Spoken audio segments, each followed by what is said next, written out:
Ipinakilala na sa publiko ang 3 pang bagong sangre na makakasama ni Bianca Umali sa much-anticipated sequel ng iconic na Encantadia, ang Encantadia Chronicles Sangre ng GMA7.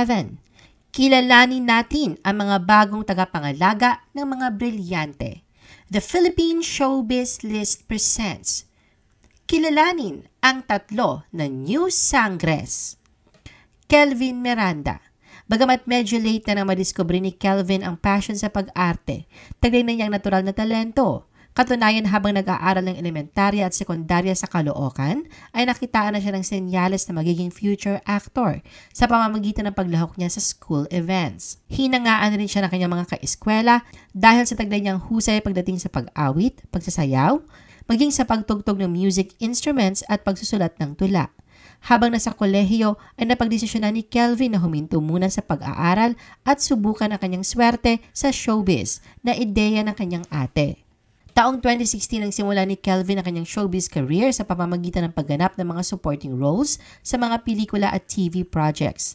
Napanood siya bilang extra sa kanyang film debut sa Star Cinema movie na Vince and Kath and James.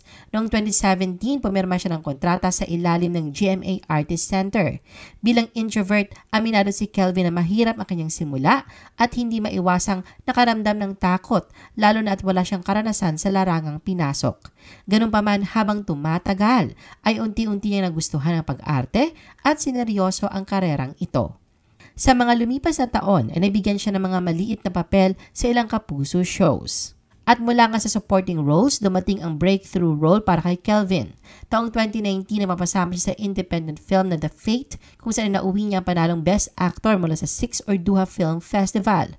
Nasundan pa ito na magbida siya sa pelikulang Dead Kids, ang kauna-unahang Netflix original film mula sa Pilipinas. Ang naturang pelikula ay tumanggap ng positibong reviews mula sa kritiko at pinapurihan si Kelvin para sa kanyang lead performance. Dahil nga rito ay nakuha niya ang panalong Best Young Actor mula sa 7th Orduha Film Festival. Noong 2021 ang makamit naman ni Kelvin na kanyang biggest break sa kanyang kauna-unahang lead role sa TV para sa GTV show na The Lost Recipe at nakatambal niya si Mikey Quintos. Ayon kay Kelvin, ang seryeng ito ang nagpabago ng malaki sa buhay at sa showbiz career niya at pinagpapasalamat niya ng malaki nang ipagkatiwala sa kanya ang proyektong ito. Dahil na rin sa hindi may pagkakailang husay ni Kelvin ay nagkasunod-sunod na ang mga seryeng kanyang ginawa. Isa nga sa talagang pinag-usapan at kinakiligan ng karamihan ay ang pagtatambal nila ni Beauty Gonzalez sa top-rating afternoon series na Stories from the Heart, Loving Miss Bridget. Naging controversial din ang pangalan ni Kelvin nang masangkot ito sa cheating issue nang maugnay siya sa kapamilya actress na si Kira Ballinger. Hindi nga maitatanging unti-unti na nagagawa ni Kelvin ang nais. Katunayan, siya ang binansagang isa sa next big thing in showbiz. Sa ngayon nga ay ipapamalas ni Kelvin na kanyang husay sa pagganap bilang si Adamos, anak ni Alena, ang kauna-unahang lalaking sangre na magiging tagapangalaga ng brilyante ng tubig. Nang makapanayam, hindi mapigilan ni Kelvin na maging emosyonal sa big break na binigay sa kanya. Anya, sa dami ng pagsubok na kinaharap, bagamat walang kasiguraduhan kung kailan talagang darating ang spotlight na para sa iyo. Angel Garjan. Ang 25-year-old Filipino-Israeli singer-actress na si Angel Grace Trazona Garjan naman ang pinagkatiwalaang gampanan ang papel bilang Dea, ang tagapangalaga ng brilyante ng hangin. Isa siyang Minia Vest na may mabuting kalooban.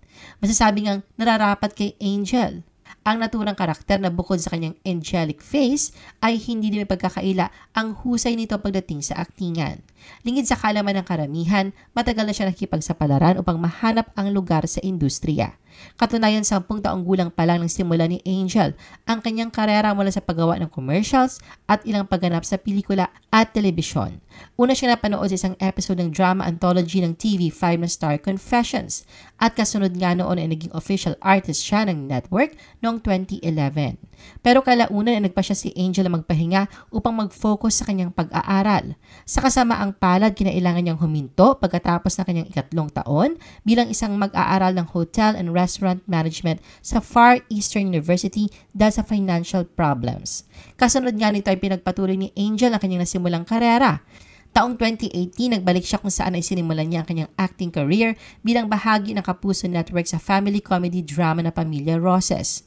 At sino ba naman ang makakalimot sa scene stealer ni Angel sa short stint niya sa seryeng Unanay, kung saan gumanap siyang si Chelsea, ang birthday girl sa naturang primetime series. Katunayan, matapos ang kanyang appearance sa Unanay, ay naging bahagi si Angel ng iba't ibang Kapuso TV shows at mga pelikula. Tulad ng pinagbidahan ni na Ay de las Alas at Kisses de la Vin na dininang kung saan ay nakakuha si Angel ng nominasyon mula sa 37 Star Awards for Movies bilang New Movie Actress of the Year. Napanood din si Angel bilang supporting cast member sa Heartful Cafe at weekly sitcom na Pipito Manaloto ang unang kwento. Aminado si Angel na ang maging aktres ang huling bagay na tumakbo sa isipan niya nung naisipan niyang pasukin ang industriya. Pero sadyang ang showbiz nga raw ang pumili sa kanya at gusto niyang kunin ang bawat oportunidad na ibinigay sa kanya. Kaya naman naroon ang excitement niya sa bawat proyektong ginagawa at pinaghuhusayan ang papel na ginagampanan. Pero sa kabila nito, inamin din ni Angel na pinagdudahan niya ang kanyang sarili bilang aktres at napatanong kung talaga bang sa showbiz siya nababagay. Katunayan, dumating sa puntong na pagdesisyonan niyang iwanan na ito at tapusin na lamang ang kontrata niya sa network at bumalik sa paggawa ng commercials. Naisip niya na mag-focus na lang sa music, magnegosyo at mag-aral. Ngunit sadyang may ibang planong nakalaan para sa kanya, kung saan ay naging parte siya ng hit reality game show na Running Man Philippines.